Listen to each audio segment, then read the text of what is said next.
Ignorantia juris non excusat. Ignorance of law is not an excuse.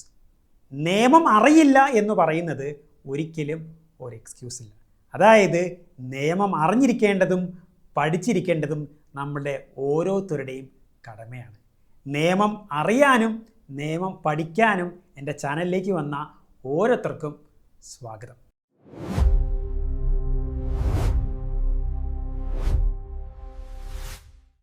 Kerala law entrance examination 2026 study series January 1 തുടങ്ങണം എന്നാണ് വിചാരിച്ചത്. പക്ഷേ കുറച്ച് technical issue മൂലം ചെറിയൊരു ലാഗ് വന്നു. അപ്പോൾ ഈ കേരള ലോ എൻട്രൻസ് എക്സാമിനേഷൻ 2026 സീരീസിലെ ഫസ്റ്റ് വീഡിയോ ആണ് നിങ്ങൾ കണ്ടുകൊണ്ടിരിക്കുന്നത്.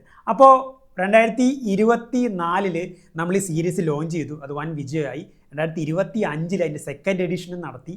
അതും വൻ വിജയം. ഇത് തേർഡ് എഡിഷനാണ്. അപ്പോൾ എല്ലാവരുടെയും സപ്പോർട്ട് വളരെ പ്രധാനപ്പെട്ടൊരു കാര്യമാണ്. അപ്പോൾ ഈ കണ്ടൻറ്റൊക്കെ നിങ്ങൾക്ക് ഹെൽപ്ഫുൾ ആണെങ്കിൽ ഉറപ്പായിട്ട് സപ്പോർട്ട് ചെയ്യുക, ലൈക്ക് ചെയ്യുക, നിങ്ങളുടെ ഫ്രണ്ട്സിനൊക്കെ അയച്ചു കൊടുക്കുക. അപ്പോൾ നമുക്കറിയാം കേരളത്തിലെ 4 പ്രമുഖ സർക്കാർ ലോ കോളേജുകളും അതുപോലെ തന്നെ ഏതാനും പ്രൈവറ്റ് കോളേജിലേക്കും എൻട്രൻസ് കമ്മീഷൻ നടത്തുന്ന പരീക്ഷയാണ് ക്ലീ അല്ലെങ്കിൽ കേരള ലോ എൻട്രൻസ് എക്സാമിനേഷൻ. കേരളത്തിലെ ഏറ്റവും കൂടുതൽ കുട്ടികൾ എഴുതുന്നതും ഏറ്റവും അധികം കോമ്പറ്റീഷനുള്ള ഒരു ലോ എൻട്രൻസ് ആണ് കേരള ലോ എൻട്രൻസ് എക്സാമിനേഷൻ. അപ്പോൾ കേരള ലോ എൻട്രൻസ് എക്സാമിനേഷന് തയ്യാറെടുക്കുന്ന കുട്ടികൾ അതിൽ പലരും സാമ്പത്തികമായി ബുദ്ധിമുട്ടുന്ന ഒരുപാട് പേരുണ്ട്. അപ്പോൾ കോച്ചിങ്ങൊക്കെ ഒരുപാട് പൈസ കൊടുത്ത് കോച്ചിങ് ഒന്നും പോകാൻ പറ്റാത്തവർക്ക് വേണ്ടി നമ്മൾ അങ്ങനെയുള്ള കുട്ടികളെ ഗൈഡ് ചെയ്യാൻ വേണ്ടിയാണ് 2024 നമ്മൾ ഇങ്ങനെ സീരീസ് തുടങ്ങിയത്. അതിൻ്റെ അതേ ഒരു ഒബ്ജക്റ്റീവ് വെച്ച് അതേ മോട്ടോ വെച്ചിട്ട് നമ്മൾ എന്ത് ചെയ്യുക, നമ്മൾ കണ്ടിന്യൂ ചെയ്യുകയാണ്. അപ്പോൾ വീഡിയോയിലേക്ക് ഒരിക്കൽ കൂടി സ്വാഗതം. അപ്പോൾ ഈ ഒരു സീരീസിൽ ഈ ഒരു വീഡിയോയിൽ ഞാൻ പ്രധാനമായിട്ട് പറയുന്നത് എങ്ങനെ കേരള ലോ എൻട്രൻസ് എക്സാമിനേഷൻ പഠിച്ചു തുടങ്ങാം, അല്ലെങ്കിൽ ഈ ഒരു എൻട്രൻസിന് ഇത്രയും കോമ്പറ്റീറ്റീവായ ഇത്രയധികം പേര് എഴുതുന്ന ഈ ഒരു പരീക്ഷയ്ക്ക് എങ്ങനെ തയ്യാറെടുക്കാം, how to prepare for Kerala law entrance examination 2026. അതാണ് ഈ ഒരു വീഡിയോയുടെ മൊത്തത്തിലുള്ള കണ്ടന്റ് എന്ന് പറയുന്നത്.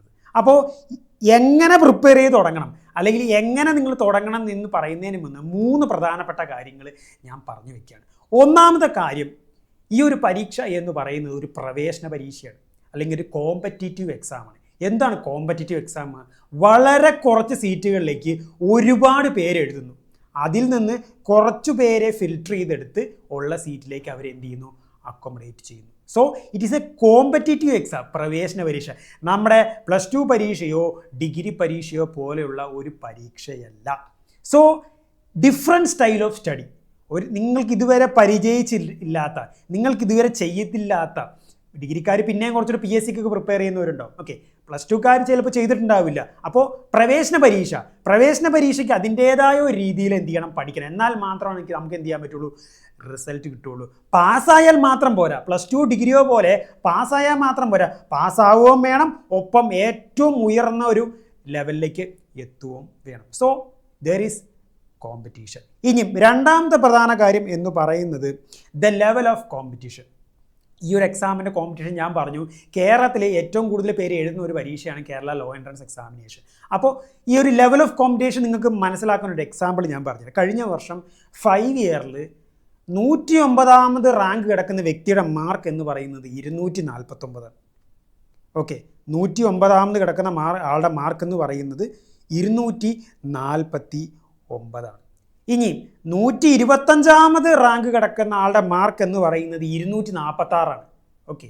അപ്പോൾ മാർക്കിൽ തമ്മിൽ 246ഉം 249 3 മാർക്ക് വ്യത്യാസമുള്ളൂ.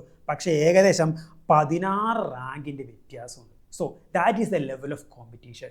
3 മാർക്കിന് ഏകദേശം 16 തൊട്ട് 20 റാങ്കിൻ്റെ വ്യത്യാസം വരുന്നുണ്ട്. അത് ഓരോ വർഷം വരും തോറും എന്ത് ചെയ്യുക, കൂടി വരികയാണ്. സോ ഏറ്റവും ലേറ്റസ്റ്റ് ഈ വർഷം തന്നെ എഴുതി നിങ്ങൾ ക്രാക്ക് ചെയ്യുക. അടുത്ത വർഷത്തേക്ക് വെച്ച് കഴിഞ്ഞാൽ നിങ്ങൾ കൂടുതൽ ആൾക്കാരായിട്ട് കോമ്പീറ്റ് ചെയ്യേണ്ടി വരും.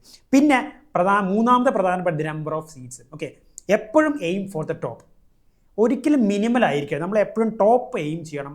Get into that government merit seat. നമുക്കറിയാം 5 ഇയറിന് 360 government merit seat, 4 government college, 360 government merit seat. അപ്പോൾ നിങ്ങൾ എന്ത് ചെയ്യണം, 360 നിങ്ങൾ എന്ത് ചെയ്യണം, വന്നിരിക്കണം. വേണ്ട, the number 1, the top most position നിങ്ങൾ എന്ത് ചെയ്യുക, എയിം ചെയ്യുക. ഇനി 3 ഇയറിലേക്ക് വരുമ്പോൾ എന്താ ഏകദേശം 480ഓളം സീറ്റുകളാണ് ഉള്ളത്. ഈ പറയുന്ന മൂന്ന് ഡാറ്റകൾ നിങ്ങൾക്ക് 2 രീതിയിൽ എടുക്കാം. ഒന്നെങ്കിൽ നിങ്ങൾക്ക് എന്ത് ചെയ്യാൻ പറ്റും, നിങ്ങൾക്കത് അയ്യോ എന്നെ കൊണ്ട് ഇതൊന്നും പറ്റില്ല, എന്നെ കൊണ്ട് ഇതൊന്നും ഇത്ര കോമ്പറ്റീഷനുള്ള പരീക്ഷ ഒന്നും എഴുതി എന്നെ കൊണ്ടൊന്നും ആവില്ല, ഓക്കെ ഞാൻ വേറെ വല്ലതും പോയി പഠിച്ചോളാം, അല്ലെങ്കിൽ ഞാൻ വേറെ എന്തെങ്കിലും കോഴ്സ് എടുത്തോളാം, അല്ലെങ്കിൽ ഞാൻ വേറെ എന്തെങ്കിലും ചെയ്തോളാം, ഓക്കെ അങ്ങനെ വിചാരിക്കാം. അല്ലെങ്കിൽ വേറെ രീതിയിൽ വിചാരിക്കാം, ഇത്രയും കോമ്പറ്റീഷൻ ഉണ്ടെങ്കിൽ എന്താ, എനിക്ക് കഴിവുണ്ട്, ഞാൻ പഠിച്ച് പാസ്സാവും, ഇല്ലേ? അതാണ് നമുക്ക് വേണ്ട മൈൻഡ് സെറ്റ്. ആ ഒരു ചാമ്പ്യൻ മൈൻഡ് സെറ്റ് ഉണ്ടെങ്കിൽ മാത്രമാണ് നമുക്ക് ഈ പരീക്ഷയല്ല ഏതെങ്കിലും ഒരു പരീക്ഷ ലൈഫിൽ വിജയിക്കാൻ പറ്റുള്ളൂ നമുക്ക്.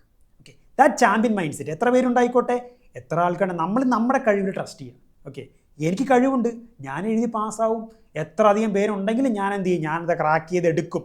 That is the mindset. ആ മൈൻഡ് സെറ്റ് അപ്പോൾ ഒരേ കാര്യം തന്നെ 2 ഡിഫറെൻറ്റ് മൈൻഡ് സെറ്റിൽ നമ്മൾ എടുക്കാൻ പറ്റും. എപ്പോഴും ഒരു പോസിറ്റീവ് കോമ്പറ്റീറ്റീവ് മൈൻഡ് സെറ്റിൽ എടുത്തു പോവുക. ഇനി നമുക്ക് പ്രിപ്പറേഷൻ്റെ കാര്യങ്ങളിലേക്ക് വരുമ്പോൾ ആദ്യം നമ്മൾ അറിഞ്ഞിരിക്കേണ്ടത് ഇതിൻ്റെ സിലബസിനെ പറ്റിയാണ്. ഓക്കെ, നമ്മൾ ആദ്യം ഏതെങ്കിലും പ്രവേശന പരീക്ഷയ്ക്ക് നമ്മൾ പ്രിപ്പയർ ചെയ്യുമ്പോൾ ആദ്യം അറിഞ്ഞിരിക്കുന്നത് ആ എക്സാമിൻ്റെ സിലബസിനെ പറ്റിയാണ്. സിലബസിനെ പറ്റി പറയുമ്പോൾ ഞാൻ എന്തെങ്കിലും സിലബസിനെ പറ്റി ഡീറ്റെയിൽ ആയിട്ടുള്ള വീഡിയോ ചെയ്യുന്നുണ്ട്. അപ്പോൾ 4 പ്രധാനപ്പെട്ട സബ്ജക്റ്റുകളാണ് നമ്മുടെ ഈ ലോ എൻട്രൻസിനുള്ളത്. ഒന്നാമത് ജനറൽ ഇംഗ്ലീഷാണ്, രണ്ടാമത്തത് GK ആണ്, നാലാമത്തത് അരിത്തമെറ്റിക് ആൻഡ് മെൻ്റൽ എബിലിറ്റി, മാത്സും അതായത് ലോജിക്കൽ റീസണിങ്, പിന്നെ നാലാമത്തത് നമ്മുടെ ലീഗൽ സബ്ജക്റ്റ്. ഏറ്റവും കൂടുതൽ ക്വസ്റ്റ്യൻസ് വരുന്ന ലീഗൽ സബ്ജക്റ്റിൽ നിന്നാണ്, പിന്നെ ഏറ്റവും കൂടുതൽ ക്വസ്റ്റ്യൻസ് വരുന്നത് ഇംഗ്ലീഷിൽ നിന്നാണ്, അത് കഴിഞ്ഞാൽ പിന്നെ GKയും, അത് കഴിഞ്ഞാൽ പിന്നെ അരിത്തമെറ്റിക്, മാത്സും അതുപോലെ തന്നെ ലോജിക്കൽ. അപ്പോൾ ഇതിനെപ്പറ്റി ഈ സിലബസിനെ പറ്റി ഡീറ്റെയിൽ ആയിട്ട് വീഡിയോ ഞാൻ ചെയ്തേക്കാം. ഞാൻ ഈ വീഡിയോയിൽ തന്നെ എല്ലാം ഒന്നും ഞാൻ പറഞ്ഞു പോകുന്നില്ല. ഓക്കെ, നമ്മുടെ കേരള ലോ എൻട്രൻസ് എക്സാമിനേഷൻ എന്ന് പറയുന്നത് കമ്പ്യൂട്ടർ ബേസ്ഡ് എക്സാമാണ്. ഓക്കെ, 2 മണിക്കൂറാണ് എക്സാമിൻ്റെ ഡ്യൂറേഷൻ. മൊത്തം 120 ചോദ്യങ്ങളാണുള്ളത്. ഓരോ ശരി ഉത്തരത്തിന് 3 മാർക്കും, തെറ്റുത്തരത്തിന് -1 നെഗറ്റീവ് മാർക്കിംഗ് ഉണ്ട്. നെഗറ്റീവ് മാർക്കിംഗ് ഉണ്ട്, അതാണ് നമ്മൾ മനസ്സിലാക്കേണ്ട ഒരു കാര്യം. അപ്പോൾ ഏറ്റവും ക്ലാരിറ്റിയോടെ, അൾട്രാ ക്ലാരിറ്റിയോടെ പഠിച്ചു പോയാൽ മാത്രമേ നമുക്ക് എന്ത് ചെയ്യാൻ പറ്റുള്ളൂ, നമുക്ക് ക്വസ്റ്റ്യൻസ് ആൻസർ ചെയ്യാൻ പറ്റുള്ളൂ. ഓക്കെ, പിന്നെ രണ്ടാമത്തെ കാര്യം, അപ്പോൾ ആദ്യം നമ്മളൊരു എക്സാമിന് തയ്യാറെടുക്കുമ്പോൾ നമ്പർ 1 നിങ്ങൾ ചെയ്യേണ്ട എന്താ, അപ്പോൾ കേരള ലോ എൻട്രൻസ് എക്സാമിന് 2020 തയ്യാറെടുക്കുന്നവർ ആദ്യം ചെയ്യേണ്ട എന്താ, നിങ്ങൾ ചെയ്യേണ്ടത് നിങ്ങളുടെ സിലബസ് ചെക്ക് ചെയ്യുക. ഭൂമിയിലുള്ള എല്ലാം നിങ്ങൾ അറിഞ്ഞിരിക്കേണ്ട, ആ സിലബസിൻ്റെ പെരിമീറ്ററിൽ നിന്നുകൊണ്ട് നിങ്ങൾ പ്രിപ്പയർ ചെയ്യുക. അനാവശ്യ കാര്യങ്ങൾ പഠിച്ച് സമയം കളയരുത്, ആവശ്യമുള്ള കാര്യങ്ങൾ കൂടുതൽ പഠിക്കുക. ഓക്കെ, ആവശ്യമുള്ള കാര്യങ്ങൾ ഏറ്റവും കൂടുതൽ പഠിക്കുന്നതിനൊപ്പം തന്നെ എന്ത് ചെയ്യുക, റിവിഷനും ചെയ്യുക. Study revision. ഓക്കെ, റിവിഷന് ഈക്വലി ഇമ്പോർട്ടൻസ് കൊടുക്കണം. പിന്നെന്താ, analyse previous year question papers. ആ പ്രീവിയസ് ഇയർ ക്വസ്റ്റ്യൻ പേപ്പേഴ്സ് ഞാൻ ഡ്രൈവിൽ അപ്ലോഡ് ചെയ്തിട്ടുണ്ട്, അതിൻ്റെ ലിങ്ക് ഞാൻ എന്ത് ചെയ്യുന്നുണ്ട്, ഡിസ്ക്രിപ്ഷനിൽ ഞാൻ കൊടുത്തിട്ടുണ്ട്. അപ്പോൾ നമ്മൾ ഏതൊരു എക്സാമിന് തയ്യാറെടുക്കുമ്പോഴും നമ്മൾ പ്രീവിയസ് ഇയർ പേപ്പേഴ്സ് നിർബന്ധമായി നമ്മൾ എന്ത് ചെയ്യണം, നോക്കിയിരിക്കണം. നമ്മൾ പ്രീവിയസ് ഇയർ പേപ്പേഴ്സ് നിങ്ങൾ നോക്കിയാൽ നിങ്ങൾക്ക് മനസ്സിലാവും ഏതൊക്കെ സബ്ജക്റ്റിൽ നിന്നാണ് കൂടുതൽ ചോദ്യങ്ങൾ വരുന്നത്, ആ ചോദ്യങ്ങളുടെ ടഫ്നെസ് എങ്ങനെയാണ് ചോദ്യങ്ങളുടെ രീതികൾ. ഓക്കെ, അപ്പോൾ അത് 4 സബ്ജക്റ്റിലെയും ചോദ്യങ്ങൾ എന്തൊക്കെയാണ് വരുന്നത്, അതൊക്കെ നിങ്ങൾ എന്ത് ചെയ്യുക, നോക്കി കൃത്യമായിട്ട് വെക്കുക. ഇനി നമ്മൾ എന്ത് ചെയ്യുക, പ്രീവിയസ് ഇയർ പേപ്പർ ഡിസ്കഷൻ്റെ എന്ത് ചെയ്യുക, വീഡിയോസും കാര്യങ്ങളൊക്കെ ആയിട്ട് നമ്മൾ എന്ത് വരുന്നുണ്ട് നമ്മൾ. പിന്നെ പർച്ചേസ് എ സ്റ്റഡി ഗൈഡ്. ഒരു സ്റ്റഡി ഗൈഡ് ഉള്ളത് എന്തുകൊണ്ടും നല്ലതായിരിക്കും. കാരണം ഒരു സ്റ്റഡി ഗൈഡ് മേടിച്ചാൽ നിങ്ങൾക്ക് ക്വസ്റ്റ്യൻസ് കിട്ടും, നിങ്ങൾക്ക് അതിൽ പ്രീവിയസ് ഇയർ ചില ഗൈഡിലൊക്കെ പ്രീവിയസ് ഇയർ പേപ്പേഴ്സ് ഉണ്ടാവും നിങ്ങൾക്ക്. പിന്നെ അതുപോലെ തന്നെ നിങ്ങൾക്കൊരു റൂട്ട് കിട്ടും, ഇല്ലേ, ഒരു ഫ്രെയിം വർക്ക് കിട്ടും എങ്ങനെ പ്രിപ്പയർ ചെയ്യേണ്ടത് നിങ്ങൾക്ക്, ഇല്ലേ, ധാരാളം ക്വസ്റ്റ്യൻസ് നിങ്ങൾക്ക് കിട്ടും നിങ്ങൾക്ക്. ഓക്കെ, ക്വസ്റ്റ്യൻസ് കിട്ടും. അതുപോലെ തന്നെ പഠിക്കേണ്ട സബ്ജക്റ്റ് മാറ്റർ എന്ത് ചെയ്യുന്നുണ്ട് ഉള്ള ഗൈഡുകളുണ്ട്, നിങ്ങൾക്ക് അതും കിട്ടും. അതിൽ നിങ്ങൾക്ക് നോട്ട്സ് ഉണ്ടാക്കി എടുക്കാൻ പറ്റും. പിന്നെ ചെറിയ ക്ലിപ്പ് നോട്ട്സ് ഉള്ള ഗൈഡുകളുണ്ട്. അപ്പോൾ നിങ്ങളൊരു ഗൈഡ് ഉണ്ടെങ്കിൽ എന്ത് ചെയ്യും, നിങ്ങളുടെ പ്രിപ്പറേഷൻ എന്ത് ചെയ്യുന്നത് നൈസായിട്ട് പോകും നിങ്ങൾ. ഓക്കെ, പിന്നെ എന്ത് ചെയ്യണം, read news paper and take notes. നമുക്കറിയാം GK ഉണ്ട്, കറണ്ട് അഫയേഴ്സ് ഉണ്ട്, ഇംഗ്ലീഷ് ഉണ്ട്. അപ്പോൾ നിങ്ങളൊരു ഇംഗ്ലീഷ് ന്യൂസ് പേപ്പർ നിങ്ങൾ ഈ എക്സാം കഴിയുന്നത് വരെയെങ്കിലും, പലർക്കും ന്യൂസ് പേപ്പർ ഒന്നും വായിച്ച് ശീലമില്ലെന്ന് അറിയാം, ബട്ട് ഈ ഒരു എക്സാമിന് കഴിയുന്നത് വരെയെങ്കിലും നിങ്ങളൊരു ഇംഗ്ലീഷ് ന്യൂസ് പേപ്പർ നിങ്ങൾ വായിക്കാൻ ശ്രമിക്കുക. ഇംഗ്ലീഷ് ന്യൂസ് പേപ്പർ ഞാൻ പറയാൻ കാരണം എന്താ വെച്ച് കഴിഞ്ഞാൽ, ഈ ഒരു പ്രൊഫഷൻ LLB, അഡ്വക്കസി, ലോയർഷിപ്പ്, ഇതിനൊക്കെ ലാംഗ്വേജ് ഒരു പ്രധാനപ്പെട്ട ഒരു കാര്യമാണ്. എന്ന് വെച്ച് ഇംഗ്ലീഷ് മീഡിയം പഠിക്കണം, ശശി തരൂരിൻ്റെ ഇംഗ്ലീഷ് വേണമെന്നൊന്നും ഞാൻ പറയുന്നില്ല, ബട്ട് ബേസിക് ഇംഗ്ലീഷ് നോളേജ് നിർബന്ധമായിട്ടുള്ള കാര്യമാണ്. ഈ ഒരു പ്രൊഫഷനിൽ നമ്മൾ വിജയിക്കണമെങ്കിൽ അത് പ്രധാനപ്പെട്ട ഒരു ഫാക്ടറാണ്. ഓക്കെ, നമുക്കൊരു ഹയർ ലെവലിൽ ഒരു ഹൈക്കോർട്ടിലോ സുപ്രീം കോർട്ടിലോ അല്ലെങ്കിൽ വലിയ ട്രൈബ്യൂണൽസിലൊക്കെ നമുക്ക് പ്രാക്ടീസ് ചെയ്യണം. ഹയർ ലെവലിൽ പ്രാക്ടീസ് ചെയ്യണമെങ്കിൽ ലാംഗ്വേജ് വലിയൊരു കാര്യമാണ്, പ്രത്യേകിച്ച് ഇംഗ്ലീഷ് ലാംഗ്വേജ്. അപ്പോൾ അത് നിങ്ങൾക്ക് ഡെവലപ്പ് ചെയ്തെടുക്കാവുന്നേ ഉള്ളൂ. ലാംഗ്വേജ് എന്ന് പറഞ്ഞാൽ പെട്ടെന്ന് ഒരു ദിവസം നിങ്ങൾക്ക് എന്ത് ചെയ്യുക, സ്കിൽ ഡെവലപ്പ് ചെയ്തെടുക്കാൻ പറ്റുന്നതല്ല. നിങ്ങളത് ടൈം ടു ടൈം നിങ്ങൾ എന്ത് ചെയ്യുക, നിങ്ങൾ എഫേർട്ട് ഡെവലപ്പ് ചെയ്തെടുക്കാന്നുള്ളത്. എനിക്കറിയുന്ന പലരും ലോ കോളേജിൽ കയറുമ്പോൾ ടൈമിൽ വലിയ കാര്യത്തിലൊന്നും ഇംഗ്ലീഷ് എന്ത് ചെയ്യുന്നില്ല, അറിയാത്ത പലരും ഉണ്ട്. എന്നാൽ ലോ കോളേജിൽ 3 വർഷം 5 കൊല്ലം പഠിച്ച് കഴിഞ്ഞപ്പോഴേക്കും അവരെന്ത് ചെയ്യുക, അവരവരുടെ ഇംഗ്ലീഷൊക്കെ ഡെവലപ്പ് ചെയ്ത് അടിപൊളിയായിട്ട് പ്രാക്ടീസ് ചെയ്യുന്ന ഒരുപാട് നമ്മുടെ ഫ്രണ്ട്സ് ഉണ്ട് നമുക്ക്. സോ അതൊക്കെ നമ്മൾ ഡെവലപ്പ് ചെയ്തെടുക്കണം. അപ്പോൾ നിങ്ങൾ എന്താ ചെയ്യേണ്ടത്, നിങ്ങൾ ന്യൂസ് പേപ്പർ വായിക്കുക, അതിൽ നിന്ന് പ്രധാനപ്പെട്ട കറണ്ട് അഫയേഴ്സ് നിങ്ങൾക്ക് നോട്ട് ചെയ്തെടുക്കാൻ പറ്റില്ലേ. നമ്മുടെ എക്സാമിന് കറണ്ട് അഫയേഴ്സ് ചോദിക്കും. അതുപോലെ തന്നെ ഇംഗ്ലീഷ് ന്യൂസ് പേപ്പർ വായിക്കുക, നിങ്ങൾ ലാംഗ്വേജ് ഇമ്പ്രൂവ് ചെയ്യും, കുറേ നല്ല വേർഡ്സ് കിട്ടും. ആ വേർഡ്സൊക്കെ നിങ്ങൾ എന്ത് ചെയ്യുക, എഴുതി വയ്ക്കുക. ഡിക്ഷണറി പോയിട്ട് അതിൻ്റെ മീനിങ് ഒക്കെ, ഒരു ഡിക്ഷണറി എല്ലാവർക്കും നിർബന്ധമായിട്ട്, ഒരു ഓക്സ്ഫോർഡ് ഡിക്ഷണറി നിങ്ങൾ എന്ത് ചെയ്യുക, മിനി ഡിക്ഷണറി നിങ്ങൾ ഇല്ലാത്തവരൊന്ന് പർച്ചേസ് ചെയ്ത് വെക്കുക. ഓക്കെ, ഈ ഒരു എക്സാം കഴിയുന്നവരെ അതിൻ്റെ ആവശ്യം നമുക്കുണ്ട്. അപ്പോൾ ഇംഗ്ലീഷ് ന്യൂസ് പേപ്പർ വായിക്കുക, നോട്ട്സ് വായിക്കുക. ഇംഗ്ലീഷ് ന്യൂസ് പേപ്പർ വായിക്കുമ്പോൾ ഓട്ടോമാറ്റിക്കായിട്ട് ലാംഗ്വേജ് ഇമ്പ്രൂവ് ചെയ്യും. നമ്മുടെ ഇംഗ്ലീഷിൻ്റെ ഏകദേശം 36 ചോദ്യങ്ങളുണ്ട്.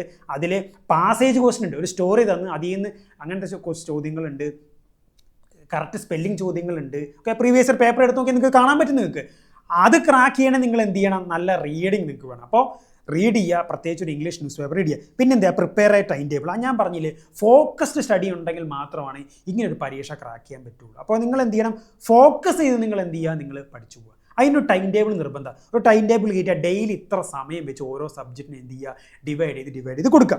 പിന്നെന്താ, സ്റ്റഡി 10 ഇംഗ്ലീഷ് വേർഡ്സ് ഡെയിലി. അതൊരു ഞാൻ പറയാം, ഒരു ഡിക്ഷണറി നിങ്ങൾ വാങ്ങിക്കുക, ഇല്ലാത്തവരുണ്ടെങ്കിൽ ഒന്ന് വാങ്ങിക്കുക. എന്നിട്ട് ഒരു 10 ഇംഗ്ലീഷ് വേർഡ്സ്, അത് കൺഫ്യൂസിങ് ആയിട്ടുള്ള സ്പെല്ലിംഗ് ഉള്ള 10 ഇംഗ്ലീഷ് വേർഡ്സ് നിങ്ങൾ എഴുതിയോ, നിങ്ങൾ നോട്ട് ചെയ്തോ, നിങ്ങൾ പഠിക്കുക. ആ ഇംഗ്ലീഷ് വേർഡ് മാത്രമല്ല, അതിൻ്റെ അർത്ഥവും നിങ്ങൾ പഠിച്ചു വയ്ക്കുക. നമ്മുടെ എക്സാമിന് ആൻറ്റണിംസ്, സിനോണിംസ് വരും, കറക്റ്റ് സ്പെല്ലിങ്ങിൽ നിന്ന് ചോദ്യങ്ങൾ വരുന്നുണ്ട്, പ്രിപ്പോസിഷൻസ്, അതുപോലെ തന്നെ fill the blanks, passage question, ഇങ്ങനെയൊക്കെ ചോദ്യങ്ങൾ വരുന്നുണ്ട്. അതൊക്കെ എന്ത് ചെയ്യും, അതൊക്കെ കവറപ്പ് ചെയ്ത് പോകാൻ നിങ്ങൾക്ക്. അപ്പോൾ ഡെയിലി ഒരു 10 ഇംഗ്ലീഷ് വേർഡ്സ് നിങ്ങൾ എന്ത് ചെയ്യുക, നിങ്ങൾ പഠിച്ചു വയ്ക്കുക. നിങ്ങൾക്ക് ലാംഗ്വേജ് ഇമ്പ്രൂവ് ചെയ്യും, വളരെ യൂസ്ഫുൾ ആയിട്ടുള്ള ഒരു എക്സസൈസ് ആയിരിക്കും അത്. പിന്നെ പ്രിപ്പയർ ഡെയിലി കറണ്ട് അഫയേഴ്സ്. പത്രം വായിക്കുക, ഡെയിലി കറണ്ട് അഫയേഴ്സ് വായിക്കുക, നോട്ട് ചെയ്തെടുക്കുക. ഡെയിലി ഒരുപാട് ഡെവലപ്മെൻറ്റ്സ് ഉണ്ട്, ആവശ്യമുള്ള പ്രധാനപ്പെട്ട കാര്യങ്ങളൊക്കെ, അതൊക്കെ നമുക്ക് വീഡിയോസ് ആയിട്ട് ഞാൻ പറയുന്നുണ്ട്, എന്തൊക്കെ കറണ്ട് അഫയേഴ്സ് നോട്ട് ചെയ്യുന്നത്. പിന്നെ take an appropriate coaching. Coaching mandatory ആയിട്ടുള്ള കാര്യമാണെന്നൊന്നും എനിക്ക് അഭിപ്രായമില്ല. ബട്ട് ഇത്രയും കോമ്പറ്റീഷനുള്ള പരീക്ഷയ്ക്ക് ഒരു കോച്ചിങ് എടുക്കുന്നത് എന്തുകൊണ്ടും നല്ലതായിരിക്കും. നമുക്കൊരു ഫോക്കസ്ഡ് ആയിട്ടൊരു പാത്ത് കിട്ടും, നമുക്ക് എങ്ങനെ ഇത് പഠിക്കണം അല്ലെങ്കിൽ എങ്ങനെ പോകണം എന്നുള്ള ഒരു വഴി എന്ത് കിട്ടും നമുക്ക്. അപ്പോൾ കോച്ചിങ് കാര്യങ്ങൾ ഡീറ്റെയിൽസ് ഒക്കെ ഞാൻ എന്ത് ചെയ്തിട്ട് ഞാൻ ഡിസ്ക്രിപ്ഷനിൽ കൊടുക്കുന്നുണ്ട്. അപ്പോൾ ഞാൻ ആപ്പിലൂടെ ഞാൻ ക്ലാസ് എടുക്കുന്നുണ്ട്, ഹഡോക്ക് ലേണിംഗ്. അപ്പോൾ അതുവഴി നിങ്ങൾക്ക് ലൈവ് ക്ലാസ്സും ഇനി മിസ്സാവുകയാണ് അതിൻ്റെ റെക്കോർഡഡ് സെഷൻസും, അതുപോലെ തന്നെ നിങ്ങൾക്ക് നോട്ട്സും കാര്യങ്ങളും, എക്സാംസ്, ക്ലാസ്സുകളെല്ലാം ആപ്പിലൂടെ ആയിരിക്കും. നിങ്ങൾക്ക് നിങ്ങളുടെ സൗകര്യം പോലെ നിങ്ങൾക്ക് എന്ത് ചെയ്യാൻ നിങ്ങൾക്ക് എന്ത് ചെയ്യാൻ പറ്റും, നോട്ട്സും കാര്യങ്ങളൊക്കെ പ്രിപ്പയർ ചെയ്യുക, നിങ്ങൾക്ക് നോട്ട്സ് കിട്ടും നിങ്ങൾക്ക്. അതുപോലെ തന്നെ എക്സാംസ് ഒക്കെ നമ്മൾ ചെയ്യുന്നുണ്ട്. പിന്നെ അതുപോലെ തന്നെ നമ്മൾ എന്ത് ചെയ്യുന്ന ഒരു ഗൈഡൻസ് ക്ലാസ്സുകളും, അതുപോലെ തന്നെ ഇപ്പോൾ വരുന്ന പ്രധാനപ്പെട്ട എൻട്രൻസുകളുടെ എല്ലാ നോട്ടിഫിക്കേഷൻ എല്ലാം നമ്മൾ കോച്ചിങ് ക്ലാസ്സിലൂടെ നമ്മൾ എന്ത് ചെയ്ത് പിള്ളേർക്ക് ഷെയർ ചെയ്യുന്നുണ്ട്, അതിൻ്റെ ആയി ബന്ധപ്പെട്ടുള്ള കാര്യങ്ങൾ. പിന്നെ അതുപോലെ എല്ലാ സൺഡേസ് നമ്മൾ മോട്ടിവേഷൻ ക്ലാസ്സുകൾ കൊടുക്കുന്നുണ്ട്. നമ്മൾ ഓക്കെ എങ്ങനെ ഇത് പ്രിപ്പയർ ചെയ്യണം, അതുപോലെ തന്നെ എങ്ങനെ നിങ്ങൾ പോകണം, നിങ്ങളുടെ പ്രിപ്പറേഷൻ മിസ്റ്റേക്ക് ഉണ്ടോ എന്നുള്ള 1-to-1 പേഴ്സണലായിട്ട് ഇൻട്രാക്ട് ചെയ്ത് നമ്മൾ എന്ത് ചെയ്യുന്നുണ്ട്, പിള്ളേരെ നമ്മൾ ഗൈഡ് ചെയ്യുന്നുണ്ട്. അപ്പോൾ അതിൻ്റെ ഡീറ്റെയിൽസ് കാര്യങ്ങൾ ഡിസ്ക്രിപ്ഷൻ കൊടുക്കുന്നത്, ഇൻട്രസ്റ്റ് ആയിട്ടുള്ള ആൾക്കാർക്ക് എന്ത് ചെയ്യാൻ പറ്റും, ആ നമ്പറിൽ വിളിച്ച് എന്ത് ചെയ്യാൻ പറ്റും, നിങ്ങൾക്ക് ജോയിൻ ചെയ്യാൻ സാധിക്കും. പിന്നെ എന്ത് ചെയ്യുക, be consistent hard work. Success is equal to consistency plus hard work. Consistent ആയിട്ട് ഹാർഡ് വർക്ക് ചെയ്താൽ മാത്രമാണ് നമുക്ക് എന്ത് ചെയ്യുള്ളൂ, ഇങ്ങനെയുള്ള പരീക്ഷയ്ക്ക് നമുക്ക് എന്ത് ചെയ്യാവുള്ളൂ, റിസൾട്ട് ഉണ്ടാക്കി. അപ്പോൾ നിങ്ങളത് നിങ്ങൾ മൈൻഡിൽ വെക്കുക, നിങ്ങൾ ഹാർഡ് വർക്ക്, കൺസിസ്റ്റൻറ്റ്, ഇത് രണ്ടിനും ഷോർട്ട് കട്ടില്ല. ഓക്കെ, നിങ്ങൾ ഒരു ദിവസം 10 മണിക്കൂർ പഠിച്ചു, തൊട്ടടുത്ത ദിവസം പഠിച്ചില്ല, പിന്നെ 3-4 ദിവസം പഠിച്ചില്ല, പിന്നെ അതിൻ്റെ അടുത്ത ദിവസം ഒരു 10 മണിക്കൂർ, അങ്ങനെ കഴിയില്ല. ഇപ്പം നിങ്ങൾ ഡെയിലി 2 മണിക്കൂറാണ് പഠിക്കുന്നുണ്ട്, അത് ഡെയിലി 2 മണിക്കൂർ വെച്ച് എന്ത് ചെയ്യുക, പഠിച്ച് നിങ്ങൾ പോവുക. പിന്നെന്താ, be mentally prepared and motivated. മേൽപ്പറയുന്ന കാര്യങ്ങളൊക്കെ സെക്കൻഡറിയാണ്. ഫസ്റ്റ് നിങ്ങൾ വേണം നിങ്ങൾ മൈൻഡ് പ്രിപ്പയർ ചെയ്യുക. നിങ്ങൾ എന്നെക്കൊണ്ട് ഇത് പറ്റും. ചുറ്റും കുറേ ഔട്ട്സൈഡ് നോയ്സസ് ഉണ്ടാവും, അവർ പറയും നിന്നെ കൊണ്ടൊന്നും പറ്റില്ലടാ, നീ ഇതൊന്നും ചെയ്ത് പഠിച്ചിട്ട് കാര്യമില്ല, ഇതൊന്നും കാര്യമൊന്നുമില്ല. അതൊക്കെ ഈ ഔട്ട്സൈഡ് നോയ്സസ് ഒക്കെ എന്ത് ചെയ്യുക, സൈഡാക്കുക. നിങ്ങൾ പ്രിപ്പയർ ചെയ്യുക. നിങ്ങളുടെ ആഗ്രഹം എന്താ, നിങ്ങൾക്ക് എന്താ ലൈഫിലാവേണ്ട അത് നിങ്ങൾ വെക്കുക. ചുറ്റുമുള്ള ആൾക്കാരെ സാറ്റിസ്ഫൈ ചെയ്ത് നമുക്ക് ജീവിക്കാൻ പറ്റില്ല, നമ്മളെ സാറ്റിസ്ഫൈ ചെയ്യുക. സോ നമ്മൾ മെൻ്റലി പ്രിപ്പയർ ചെയ്യുക, നമ്മൾ നമ്മുടെ കഴിവിൽ കോൺഫിഡൻ്റ് ആവുക. അതാണ് ഫസ്റ്റായിട്ട് വേണ്ട കാര്യം. അതുണ്ടെങ്കിൽ മാത്രമാണ് ഞാൻ മേൽ പറഞ്ഞ കാര്യങ്ങളൊക്കെ ചെയ്തിട്ട് കാര്യമുള്ളൂ. നമ്മൾ മെൻ്റലി പ്രിപ്പയർഡ് ആവാണ്ട്, നമ്മൾ മോട്ടിവേറ്റഡ് ആവാണ്ട്, നമ്മുടെ കഴിവിൽ കോൺഫിഡൻസ് ഇല്ലാണ്ട് നമ്മൾ എന്ത് ചെയ്തിട്ടും നമ്മൾ കാര്യമില്ല, നമ്മൾ ലൈഫിൽ എവിടെ എത്താൻ പോകുന്നില്ല. Be confident in your abilities, that's the first and main thing. Okay, ഓർത്ത് വയ്ക്കുക. അപ്പോൾ ഇത്രയും കാര്യങ്ങളാണ് പ്രധാനമായിട്ട് ഈ ഒരു വീഡിയോയിലൂടെ ഞാൻ കവർ ചെയ്യുമ്പോൾ, കൂടുതൽ ഞാൻ വലിച്ചു നീട്ടുന്നില്ല. ഇനി കണ്ടന്റ് കാര്യങ്ങൾ ഒരുപാട് നമ്മൾ വരുന്നുണ്ട്. നമ്മൾ ഇനി എക്സ്ട്രാ ആയിട്ട് എന്തെങ്കിലും ആഡ് ചെയ്യണമെങ്കിൽ ഞാൻ അടുത്ത വീഡിയോയിൽ നമ്മൾ ആഡ് ചെയ്യാം നമുക്ക്. അപ്പോൾ ഈ കണ്ടന്റ് ഹെൽപ്ഫുള്ളായി ഉറപ്പായിട്ട് സപ്പോർട്ട് ചെയ്യുക, ലൈക്ക് ചെയ്യുക, സബ്സ്ക്രൈബ് നിങ്ങളുടെ ഫ്രണ്ട്സിനൊക്കെ അയച്ചു കൊടുക്കുക. Thank you.